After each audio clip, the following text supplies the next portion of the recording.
शोर मचाते दरिया, बहते आबशार, बुलंद व बाला पहाड़, ग्लेशियर्स, ये दिलकश मनाजिर कालाम मटिलतान से सरी कालाम तक सफर के दौरान जगह जगह नजर आते हैं। सरी कालाम वादी कालाम से तकरीबन 50 किलोमीटर के फासले पर वाक़ है। ये खूबसूरत वादी सतह समंदर से 12,000 फीट बुलंद है। सरी कालाम जाने के लिए महोडन के रास्ते से पहाड़ियों के दरमियान में छुपी इस झील तक पहुँचने के लिए 6 घंटे का पैदल सफर करना पड़ता है। ये सफर इंतहाई दिलकश है। काफ़ी थकावट हमें महसूस हो रही थी जब रास्ते पे हम आ रहे थे।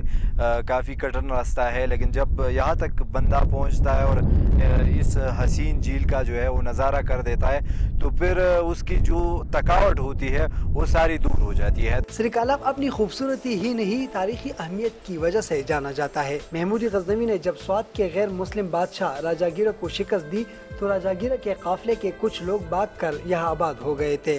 मटिलतान से तकरीबन 50 किलोमीटर के फासले पर वाक़ है और महोडन झील से जब आप पैदल आएंगे तो तकरीबन 5-6 घंटे का पैदल सफ़र है, तो इसकी तारीख़ी हैसियत भी बहुत अहम है। इस झील की खास बात यह है कि इसमें न पानी आने का रास्ता है और न जाने का। सरसब्ज़ और बारौनक पहाड़ियों के बीच झील का शफाफ पानी देखकर आप खुद को किसी और ही जहां में महसूस करेंगे। कुदरती खूबसूरती, ऊंचे ऊंचे पहाड़ और सरी कालाम झील का दिलकश नज़ारा इंसान के रूह को सुकून मिल जाता है। मुराद अली खान, डान न्यूज़, सरी कालाम झील।